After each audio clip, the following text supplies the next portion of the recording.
Bonsoir et bienvenue, je suis très heureux de vous accueillir dans votre club international de 28 minutes samedi. Installez-vous bien confortablement. Dans un instant, nos invités venus d'ailleurs vont décortiquer l'actualité de la semaine. Au menu de ce soir, après plus de 3 mois d'un débat sans fin et sans résultat, le budget ne sera finalement pas soumis au vote des députés. Le gouvernement a décidé de recourir à une procédure accélérée pour surmonter le blocage du Parlement.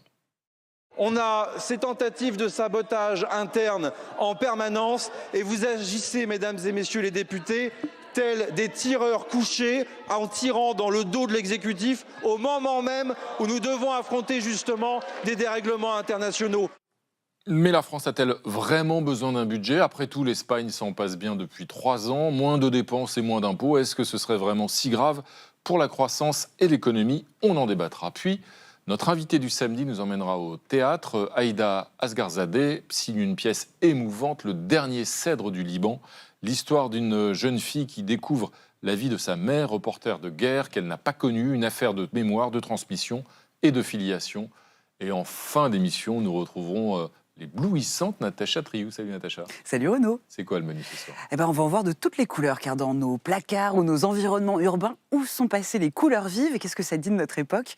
Je vous en parle tout à l'heure. On verra ça. À tout à l'heure Natacha. C'est parti pour le Club international de 28 minutes samedi.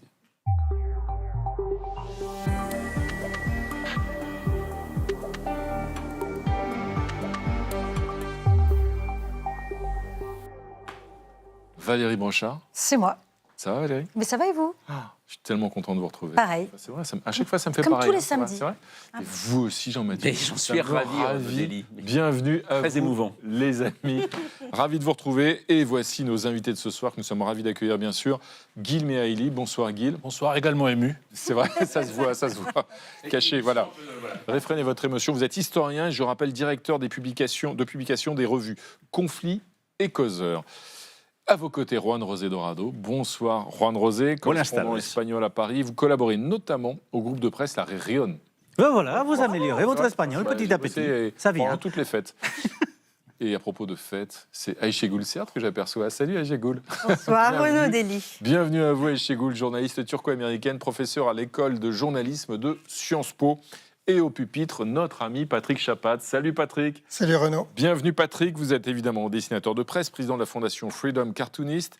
Vous dessinez entre autres pour Le Temps de Genève, Le Canard enchaîné, Le Boston Globe. Et je rappelle votre nouvel ouvrage, Censure en Amérique, en collaboration avec la dessinatrice de presse américaine Anne Telness, qui vient de paraître aux éditions des Arènes. Tout de suite, on commence avec la première actualité de la semaine, Valérie.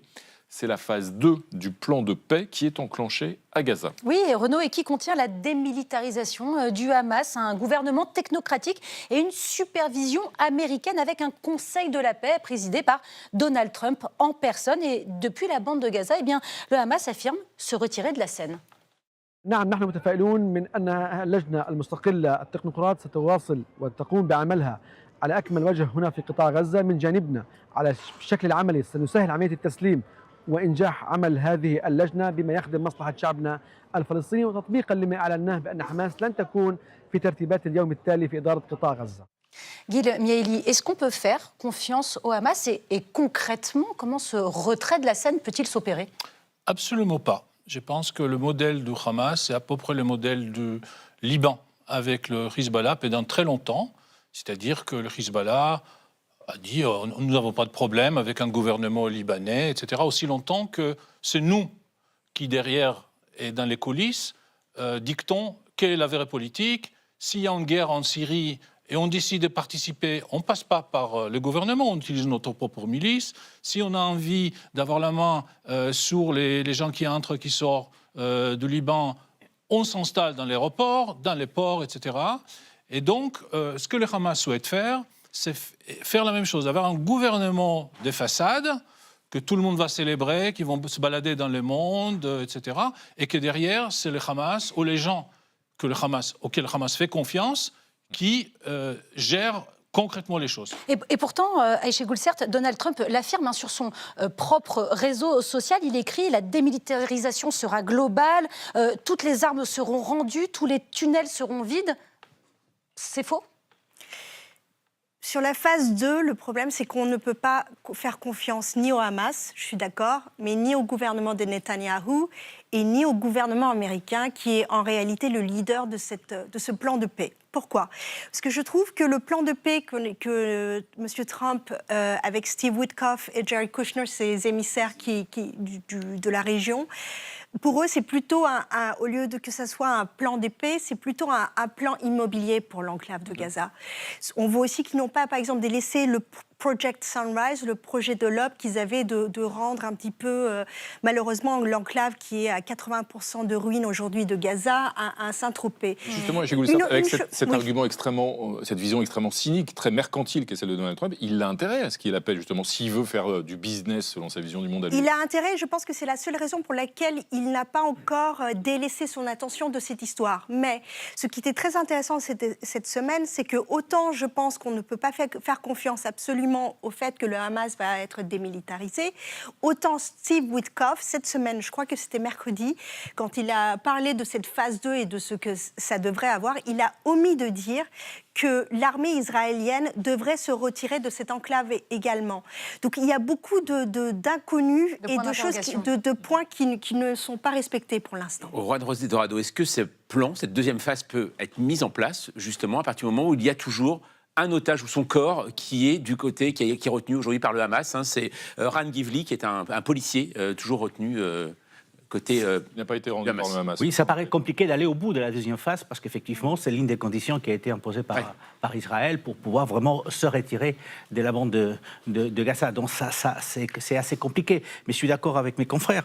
Il est difficile de faire confiance à Israël, il est difficile de faire confiance aux Américains, au Hamas, mais est-ce qu'on peut faire confiance aussi à l'autorité palestinienne, puisqu'elle devrait à un moment donné, jouer un certain rôle dans cette reconstruction de Gaza. Donc effectivement, pour l'instant, on est au début de la phase 2. Combien elle va durer, ça reste encore à définir. Et est-ce qu'il ne va pas y avoir des accros tout au long des prochaines semaines ?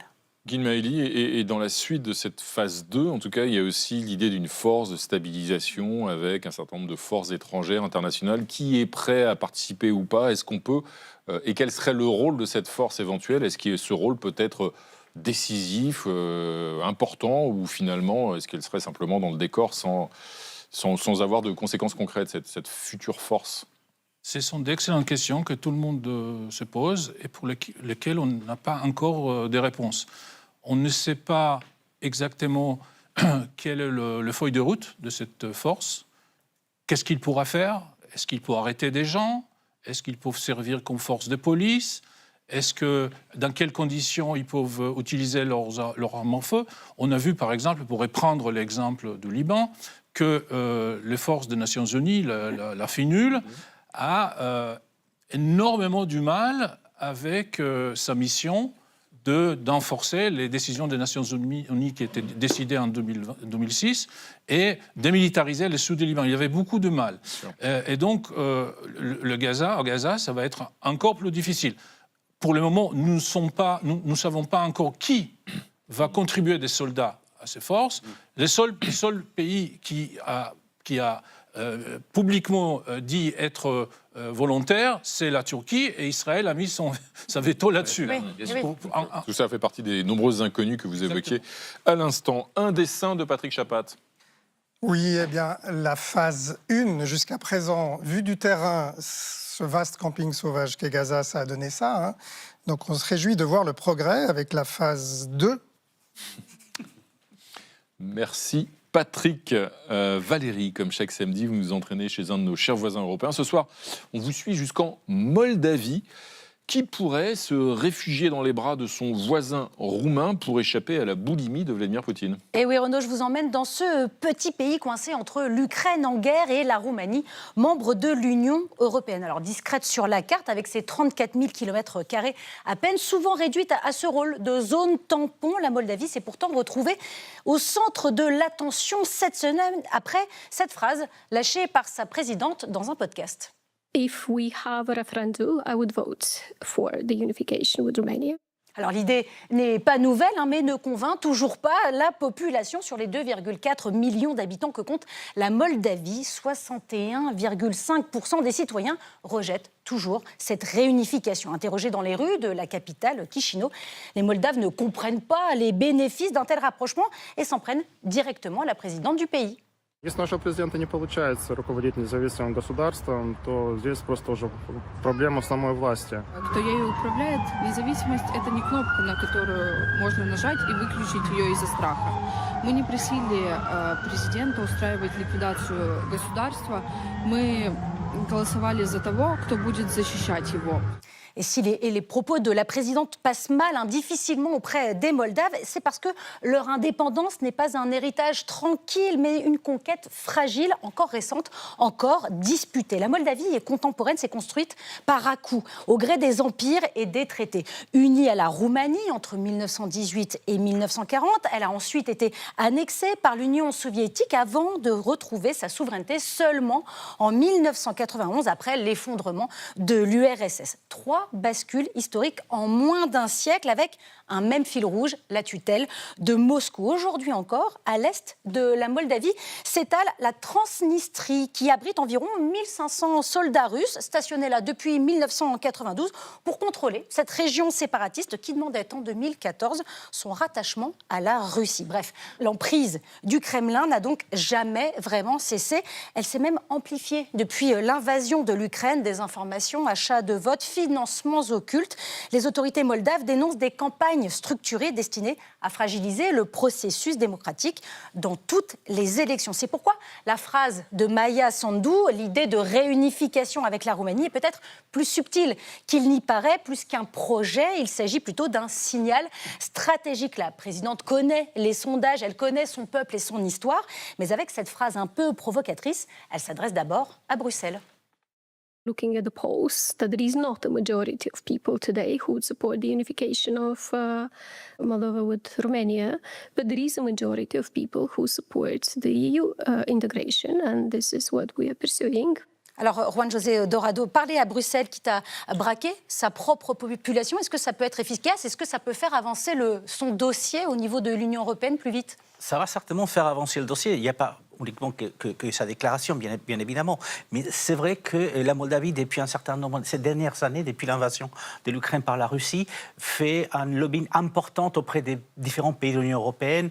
Ses ministres des Affaires étrangères, même la présidente, n'arrête pas d'aller voir les différentes chancelleries, les différents chefs d'État, justement, pour pousser ces dossiers. Il n'y a pas quelque temps, elle était du côté de l'Espagne, qui est engagée directement sur le fait que, effectivement, la Moldavie devrait rentrer à l'Union européenne. Mais il faut aussi savoir que ce qui est important aujourd'hui dans ce dossier, c'est que l'entrée à l'Union européenne est liée aussi, en fait, au dossier ukrainien. Et donc, elle souhaite séparer ces deux dossiers. Elle a tout à fait raison, parce qu'effectivement, sinon, l'entrée de la Moldavie pourrait tarder à se faire. Alors, vous avez raison, Juan José Dorado, et c'est pour ça que je me retourne vers vous, Ayşegül. Certes, les dossiers sont liés, leurs destins sont liés, leurs destins européens sont liés. Les deux dossiers ukrainiens et moldaves ont été traités et sont traités en même temps. L'Union européenne peut-elle les séparer? Elle va forcément créer un préjudice.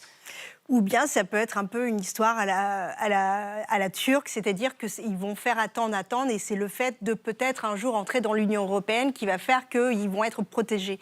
Ce que je vois aussi, la stratégie, comme vous avez dit, que la présidente, donc, qui a été élue en 2020 et ensuite réélue en 2024, qui a fait quand même ses études à Harvard Kennedy aux États-Unis, qui est une femme assez courageuse et vraiment très fine. C'est-à-dire que je pense que le référendum, ou faire partie de la Roumanie à nouveau, que les deux pays sont... C'est pas du tout l'objectif. L'objectif, c'est ce qu'on est en train de faire, c'est-à-dire d'en parler et de dire à l'Union européenne à nouveau, attention, la menace et l'ingérence russe est toujours à nos portes, et non seulement pour l'Ukraine, mais aussi pour la Moldavie et aussi pour la Roumanie qu'on a vu dans les élections précédentes. Justement, Guilhem Haïli, cette menace russe, alors elle peut avoir cet effet-là, c'est-à-dire conduire des pays à se rapprocher, ou l'Union européenne éventuellement à se conforter, voire éventuellement à accueillir un terme de nouveaux membres?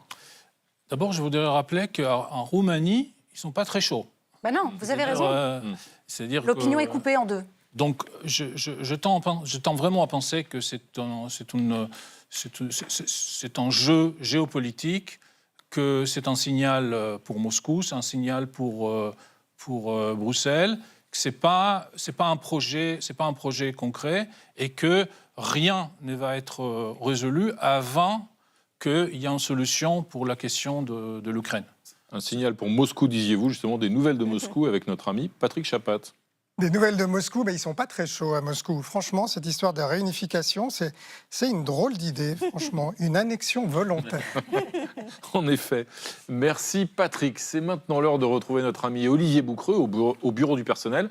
Chaque semaine, il récompense les mérites de son employé. Et ce soir, alors qu'en Iran, les mollahs massacrent leur peuple pour tenter de conserver le pouvoir, il se penche, Olivier Boucreux, sur le CV d'un héritier qui rêve de retour, le fils du Shah d'Iran, Reza Pahlavi. Nous sommes tous des employés, lui est héritier sans trône, pilote sans armée et opposant sans pays. The only solution for Iran's liberation and for peace is for this regime to be no longer there. C'est qui Reza Pahlavi, 65 ans, fils aîné du dernier Shah d'Iran et figure autoproclamée de l'opposition à la République islamique iranienne. Exilé aux États-Unis, il parcourt les chancelleries, publie des livres, donne des interviews. Longtemps partisan d'une monarchie constitutionnelle, il s'est déclaré lui-même Reza Shah II, mais plaide désormais pour une transition démocratique. Irani boudan faqat shenasname wa tabar milliyat nist. Flashback 1960, palais de Niavaran, Téhéran. Le jour de sa naissance, la dynastie est sauvée, maman Farah exulte et papa Shah décrète amnistie et baisse d'impôts. Proclamé prince héritier à 7 ans, école réservée à l'élite impériale, passionné d'aviation, il effectue son premier vol solo à 13 ans avant de partir aux États-Unis à 17 pour devenir pilote de chasse. Début 79, la révolution islamique éclate, balaye le régime autoritaire et contesté du père. L'exil du fils commence. Sur son CV, formation militaire achevée, bachelor en sciences politiques, langue parlée, persan, anglais, français. Depuis fin décembre 2025, l'Iran est en feu. Manifestations, répression sanglante, des milliers de morts sous l'autorité de l'ayatollah Khamenei. Dans la rue, certains crient mais aussi ni Shah ni Mollah. Depuis les États-Unis, Reza Pahlavi appelle à poursuivre les manifestations.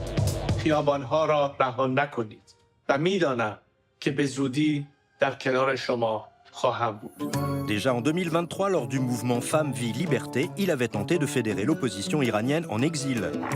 Sa visite en Israël en 2023 et sa proximité avec l'univers trumpiste et l'extrême droite occidentale lui valent de vives critiques, y compris au sein de la diaspora iranienne.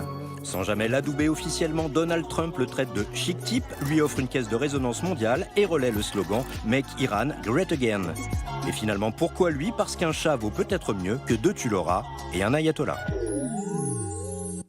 Alors, Aïchikoul, certes, si la République islamique d'Iran finit par tomber, si le régime sanguinaire des mollahs finissait par chuter, est-ce que Reza Pahlavi peut incarner une alternative crédible, ne serait-ce que temporaire d'ailleurs, ou pas? Ou est-ce qu'il n'est pas crédible pour la porter? 2 choses. La première, c'est pas si, c'est quand. Je pense que la chute de ce régime, à un moment ou à un autre, qu'on a vu depuis à peu près 15 ans, en 2019, dernièrement, en 2022 à nouveau, et maintenant, ça montre, et en 2009 aussi, bien sûr, avant, ça montre à quel point ça devient de plus en plus fragile. Donc c'est pas si, c'est quand. C'est d'ailleurs exactement ce qu'a dit Reza Pahlavi hier. Très bien. Donc on est d'accord sur une chose avec Reza Pahlavi, parce que moi je suis plutôt du camp, entre guillemets, de ni Mollah ni Shah. C'est-à-dire que je pense qu'après, cet homme n'a pas été pendant plus de 50 ans dans son pays natal, pour des raisons qu'on connaît. Et je pense que, bien sûr, ça va être aux Iraniens de décider ce dont ils désirent. On sait que c'est la liberté, et ce ne sera pas aux États-Unis ou aux Occidentaux de le dire. Mais l'Iran a changé énormément dans les 50 dernières années. Et je trouve que l'Iran a déjà eu une dictature, qui était son père, oui. A déjà eu une autocratie, théocratie. C'est déjà fait. Et je pense que ce que Reza Pahlavi, en réalité, veut ramener n'est pas une transition à la démocratie, mais c'est plutôt moi, Shah, chapitre 2. Guilmi Ali, alors le problème c'est que là on le voit aussi, il est très offensif notamment sur les réseaux sociaux, il y a une communication très importante pour lui, on ne voit que lui, il y a personne d'autre aussi aujourd'hui, et notamment on peut dire une opposition même intérieure, on peut penser aussi à Narges Mohammadi qui est prix Nobel de la paix par exemple, elle est sous les verrous actuellement aussi, donc il n'y a que lui. Exactement, donc on peut dire que les mollahs ont fait le vide, et dans ces vides il n'y a que lui, et puisqu'il a quand même un certain capital, il a une certaine légitimité de participer dans ces débats. Et puis, il ne faut pas oublier que parfois, je prends un exemple, par exemple, un drapeau palestinien dans une manifestation pour l'environnement. Il y a certaines choses qui deviennent un symbole général. Et donc, dire longue vie à Pahlavi, c'est dire à bas le régime. Ouais. Voilà, donc c'est le seul visage qu'on peut brandir.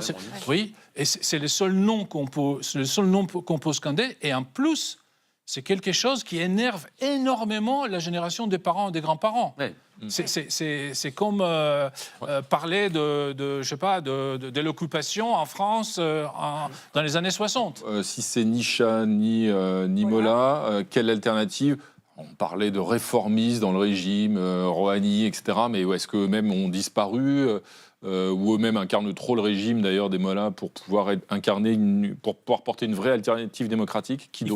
Il faut une personnalité qui soit à l'intérieur aujourd'hui de l'Iran, qui soit un opposant clair, même s'il est incarcéré.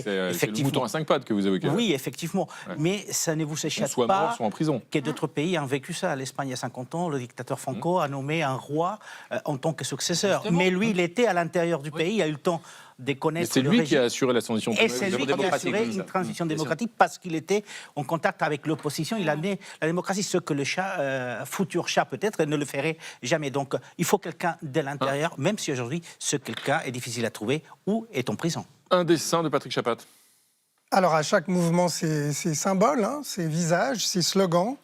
En 2023, c'était Femme, Vie, Liberté. Est-ce que maintenant c'est Vieux mec, pas la vie, monarchie peut-être? Je ne sais pas. Merci Patrick. Valérie, l'autre dossier de la semaine, c'est le Premier ministre Sébastien Lecornu qui se résout donc à changer de procédure pour essayer de surmonter le blocage du Parlement sur le budget. Et oui, Renaud, le feuilleton arrive à son terme. Voilà, ce sera sans vote. Le budget ne sera pas approuvé par le Parlement, ce qui fait craindre le pire au gouverneur de la Banque de France. Au-delà de 5% de déficit, il peut y avoir un enchaînement négatif.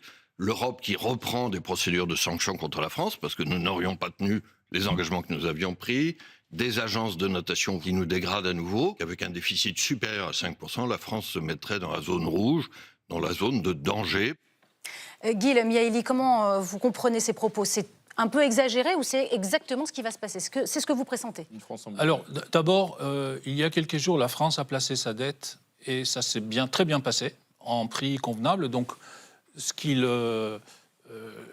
nous met en garde contre quelque chose qui ne s'est pas produit hier ou avant-hier dans les conditions... Donc ça peut durer, on peut se passer le budget. Je pense que ça peut durer. Sans conséquences économiques. Alors, ça peut durer.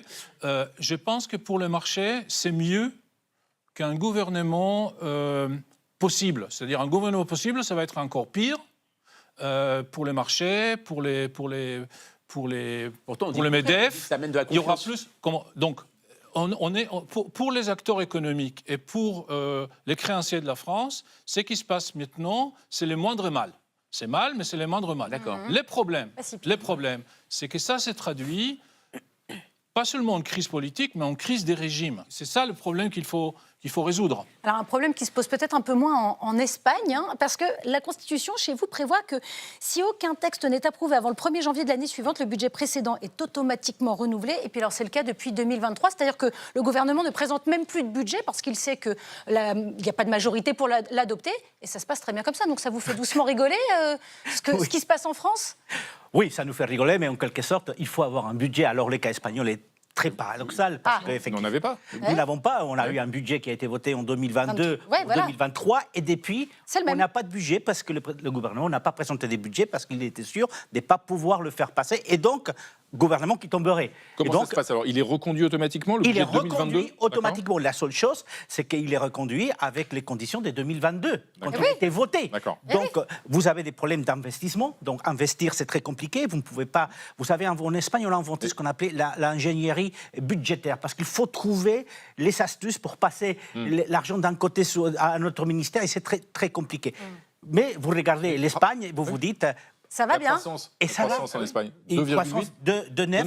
2,9%. 0,8 en France. L'année dernière. 0,8 en France. Mais ce miracle espagnol peut s'expliquer, même si on n'a pas de budget. C'est que, donc, on n'a pas de budget, on a dépensé beaucoup moins Ça, c'est la première des choses. On dépense beaucoup moins parce qu'on ne peut pas affecter des nouveaux investissements. Et puis, l'Espagne a très bien utilisé quand même la manne des Next Generation. Elle a touché sur les 163 milliards auxquels elle a droit de l'Union européenne. On a touché déjà 80 milliards. Et donc, ça a beaucoup Comme l'Italie d'ailleurs. Ça a beaucoup aidé l'Espagne, justement, parce qu'on a eu ces 80 milliards. Chez Goulsat, ça veut dire qu'aujourd'hui, là en France, quand vous entendez tout à l'heure, en effet, le gouverneur de la Banque de France, ça y est, les portes de l'apocalypse se sont ouvertes dans notre pays, totalement? Moi, je trouve que la France n'est ni la Belgique, qui a aussi connu un scénario similaire, ni l'Espagne, et que la France doit être comparée qu'à la France, même si les voisins, ça donne une idée. Je peux vous donner l'exemple complètement opposé d'un shutdown, c'est-à-dire de la fermeture d'un gouvernement à cause d'un budget qui n'est pas passé au Sénat, c'est les Américains. Comme on l'a eu cette année. On a connu du 1er octobre... Chaque année. Du 1er octobre 2025 jusqu'au 15 novembre 2025, dont on a connu le pire dans l'histoire américaine d'un shutdown. C'est-à-dire qu'aujourd'hui, ce qu'on va voir de plus en plus, c'est que l'économie ne va pas bien. Cette semaine, dans les sondages, les Américains sont à plus de 50% pas contents de Trump en tout ce qui est économie. Ils pensent qu'il est une failure.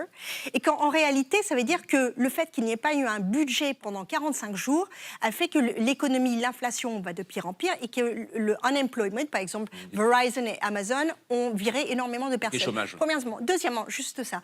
Il y a quoi dans un budget? Pourquoi on en parle comme ça? C'est quoi un budget? C'est quoi presque le côté, pas économique, mais philosophique? Un budget donne à un État une confiance. Ça donne un roadmap, comme tu disais tout à l'heure, c'est-à-dire que ça donne des promesses, une feuille de route, merci, et ça donne des promesses. Et ça donne aussi, ça montre que même s'il y a une dette, on peut faire confiance à cet État parce qu'il va pouvoir solutionner. Le problème, c'est que c'est devenu une histoire, pas de budget ou d'économie, c'est devenu une question de qu'est-ce que je peux utiliser contre ce gouvernement ou ce parti politique afin de le faire échouer. Et c'est là où on oublie les Français, le peuple. Très concrètement, justement, Guilhem Aili, vous évoquiez le fait que finalement les marchés s'affolent pas tant que ça, que la France peut honorer sa dette. S'il n'y a pas de budget, ça a des conséquences très concrètes. En termes d'impôts, le taux d'imposition, l'impôt sur le revenu ne serait pas réindexé sur l'inflation, ce qui veut dire que les impôts augmenteraient pour tout le monde et que des centaines de milliers de Français qui ne payent pas l'impôt sur le revenu devraient le payer l'année prochaine. En termes de dépenses, d'investissement, évidemment, ce serait gelé, notamment en termes de création de postes dans certains services publics. Ça a des conséquences très, très concrètes, le fait de ne pas avoir de budget. Oui, mais en économie, on pense toujours à l'alternative. Quelle est l'alternative? Sans parler des crédits militaires, bien sûr. Des crédits c'est ça. militaires et Donc ça nous empêche de continuer dans le réarmement. Il y a beaucoup de dégâts, je ne le nie pas.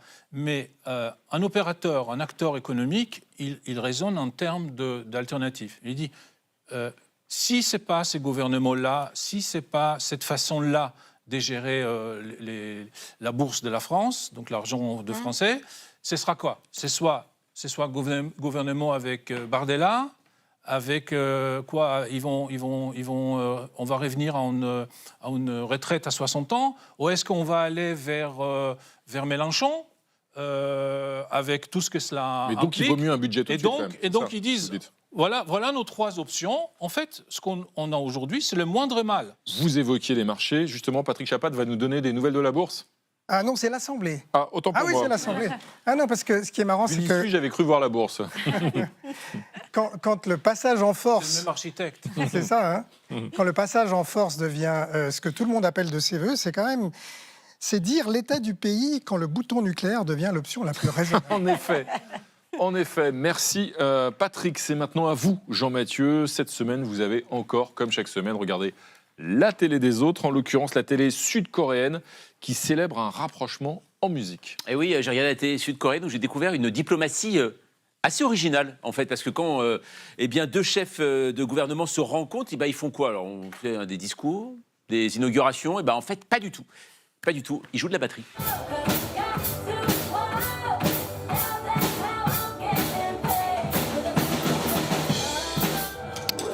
Alors ce n'est pas un nouveau groupe qui met un peu de temps à se régler au niveau du tempo. Il s'agit bien de la première ministre, à droite, la première ministre japonaise, Sanae Takaichi, et du président sud-coréen, donc Lee Jae-myung. En marge de leur rencontre dans la ville de Nara, au Japon, les deux dirigeants ont pris les baguettes pour jouer des titres de K-pop. Vous savez, cette pop sud-coréenne. Alors, une idée, hein, ça bien sûr, de la chef du gouvernement nippon, elle-même ancienne batteuse dans un groupe de heavy metal, figurez-vous, et oui, qui a fait cette surprise à son hôte, fan donc de l'instrument. Une manière, on va dire, de synchroniser la cadence. C'est le terme employé entre les deux nations, a déclaré Jae Myung. On ne perd jamais, c'est sûr, l'occasion de mettre les foules en délire. On vient de le voir quand même, c'est assez dingue. Une séquence donc qui a fait bien sûr le tour du monde, éclipsant un peu, en fait, il faut bien dire, le véritable enjeu de la visite du Coréen au Japon. Alors à la base, vous allez voir, ça n'a rien à voir avec de la musique, mais plutôt vraiment de la géostratégie. 일본이 이번 한일 정상회담에서 이재명 대통령에게 보여준 환대 속엔 한중 관계가 밀착되는 걸 경계하고 한일 간 관계 개선의 기조를 지켜나가겠다는 의도가 숨어 있습니다. 하지만 양국의 화해 분위기가 이어지려면 앞으로 어떤 행동으로 이어지냐가 중요할 것 같습니다. 특파원의 눈, 도쿄 신지영 특파원입니다. Alors, à la base, tous les opposent. Sanae Takaichi est connu pour son penchant négationniste au sujet des exactions de l'Empire japonais en Chine et en Corée du Sud. Lee Jae-myung est réputé, lui, anticolonialiste, est allé jusqu'à qualifier le Japon de pays ennemi par le passé. La situation actuelle amène les dirigeants à revoir l'image qu'ils ont l'un de l'autre. Alors attention, je vous demanderai vraiment votre attention parce que là, c'est un coup de billard à 3000 bandes. On commence fin décembre. Pékin exécute des manœuvres militaires autour de Taïwan. Le Japon condamne, menace d'intervenir militairement en soutien à Taipei. En représailles, la Chine stoppe certaines importations en provenance de l'archipel. Pendant ce temps, le président sud-coréen, lui, rencontre Xi Jinping pour lui parler de son turbulent voisin de Corée du Nord. Intéressant, se dit la première ministre japonaise, et hop, elle lance une invitation pour le président sud-coréen afin qu'il puisse l'aider à retisser les liens justement entre le Japon et la Chine. Fin de l'histoire? Ben non, Kennedy, bien sûr. Un nouveau personnage rentre en scène, on le connaît bien, c'est Donald Trump lui-même. Le président américain semble se désintéresser du Pacifique, donc Séoul et Tokyo, alliés de l'Amérique, se disent qu'il faudrait se serrer les coudes. Tout ça, et donc on l'a vu, très simple, et ça pourrait même profiter en Corée du Sud au président en termes de politique intérieure, comme l'explique cet ancien parlementaire sud-coréen. 한국이 굉장히 중요한 중국과 일본이 둘 다 가까이 잘 지내야 되겠다고 생각하는 나라로서 다시 자리를 차지한 게 아닌가. 결국에는 이것을 우리가 앞으로의 국익에 어느 정도 잘 활용을 해야 되지 않을까라는 그런 미래적 얘기도 모습도 보였다고 생각합니다. Voilà, on voit ces nouveaux liens qui se créent. D'ailleurs, les deux dirigeants ont promis de se revoir et assez rapidement. Mais ce qui est assez intéressant, on voit que c'est quand même à la manière des Européens, obligés d'improviser face à l'attitude de la Maison-Blanche. Les alliés asiatiques de l'Amérique s'organisent aussi à leur tour au cas où Washington, en fait, leur ferait défaut. Par contre, je vous le dis, la tournée mondiale des deux derrière leur batterie, pour l'instant, j'ai vérifié, il n'y a pas de billets disponibles, donc ne vous précipitez pas dessus. Mais Aïché Goulsert, on le voit, c'est vrai, même les alliés de l'Amérique côté Pacifique, ils sont comme nous, en fait. Ils commencent aussi à imaginer que le fidèle allié américain peut les lâcher à n'importe quel moment. Oui, parce que le fidèle américain est en train de lâcher tout le monde et au contraire de menacer tout le monde. Donc bien sûr qu'à la fin, il va rester tout seul.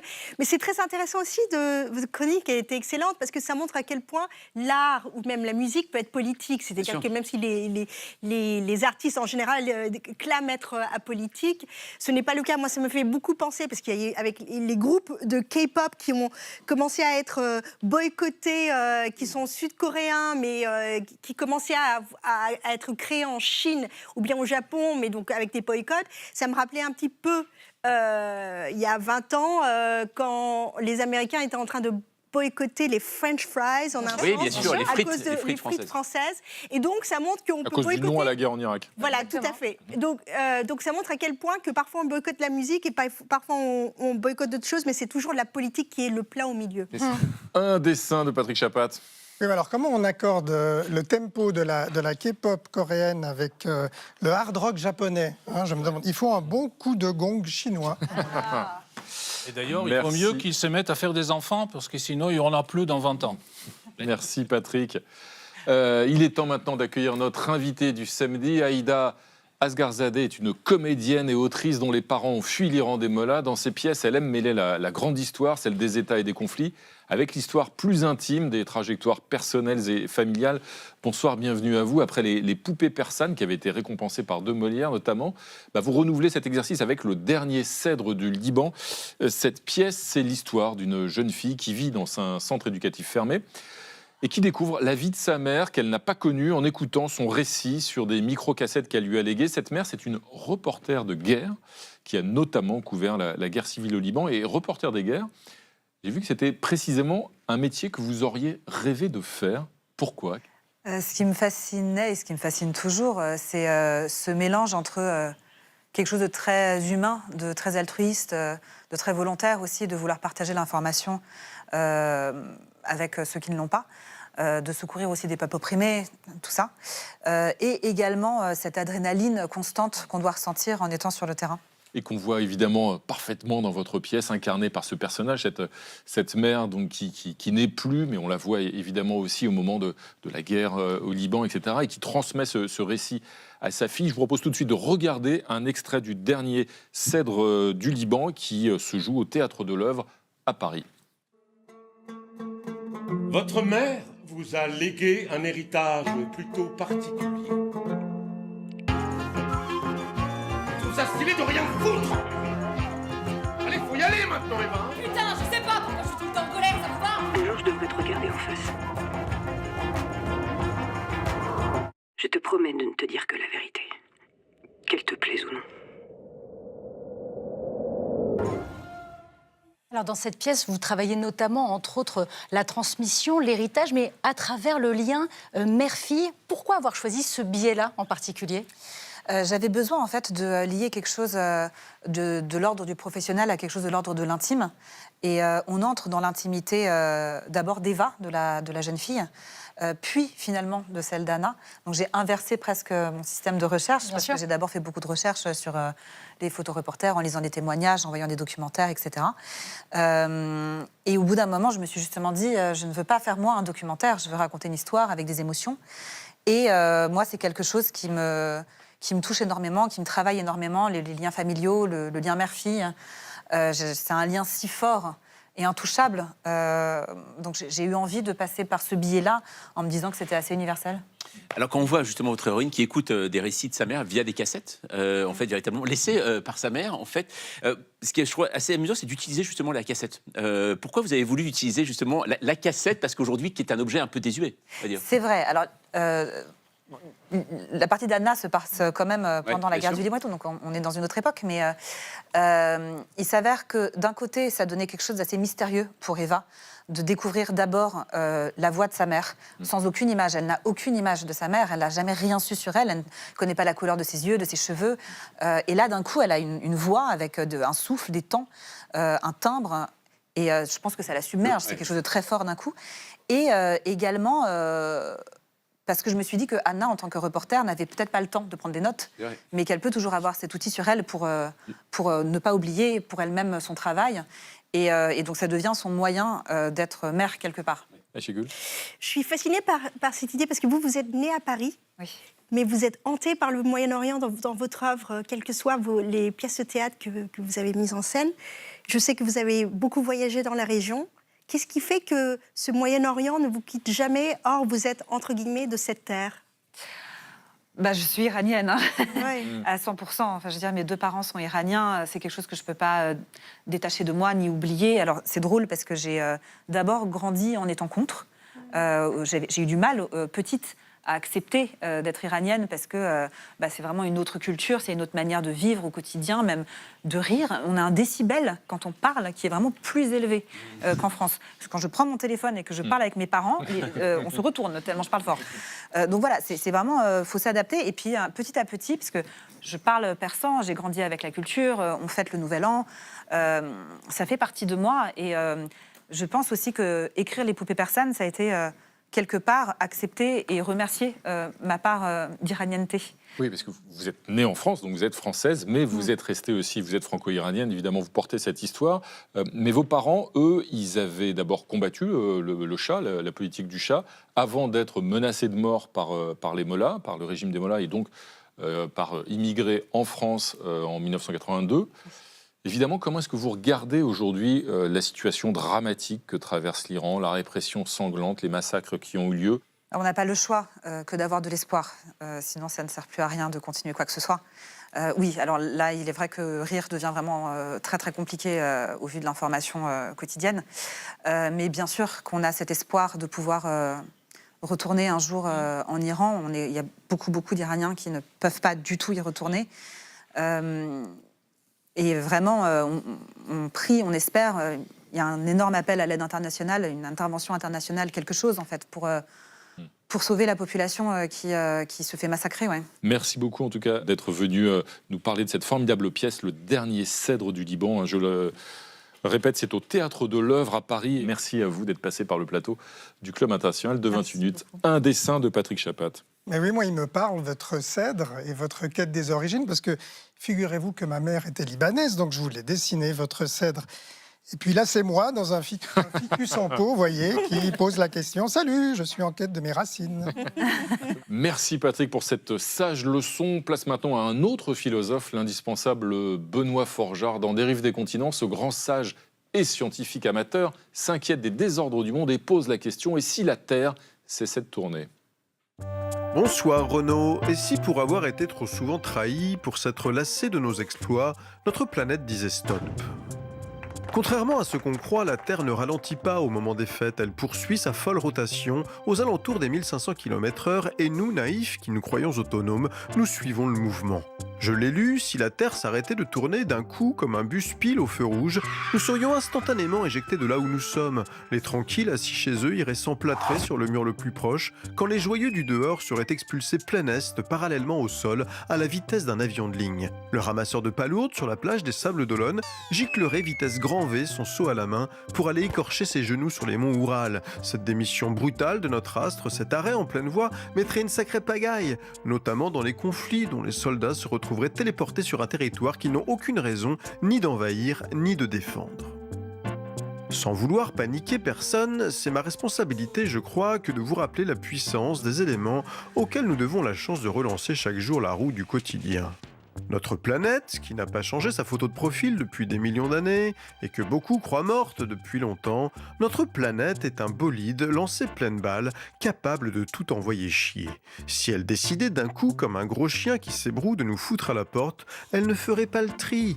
Tout le monde, méchant comme gentil, chikungunya comme dauphin rose d'Amazonie, tous fracassés contre la falaise. Les atomes qui nous constituent, sonnés, devraient repartir de zéro, se refarcir toute l'aventure du vivant, depuis les molécules, et les acides aminés et les sucres, s'enturbaner en ADN.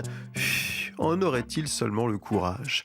Ah, l'année 2026 commence bien, titreraient ironiquement les chaînes info. Enfin non, car aucune chaîne info ne relayerait l'événement, pourtant majeur, et c'est de toute cette catastrophe le plus difficile à imaginer.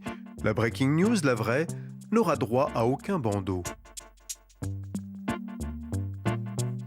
Merci Forgeard. Bonsoir Natacha Triou. Bonsoir. Comme chaque samedi avec vous Natacha, on va méditer un peu et ce soir vous nous avez concocté une chronique haute en couleurs. Et oui, parlons de couleurs Renault, plus exactement de leur absence. Pantone, célèbre pour son nuancé, a annoncé la couleur de 2026. Et voilà, c'est Cloud Dancer.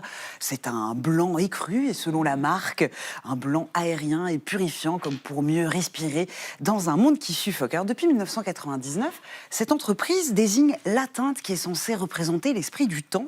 Et ce choix dit quelque chose de notre époque. Où sont passées les couleurs vives ? Et si vous regardez autour de vous, alors pas ici dans notre beau studio, mais dehors, dans nos villes, on peut se rendre compte que nos décors urbains font grise mine.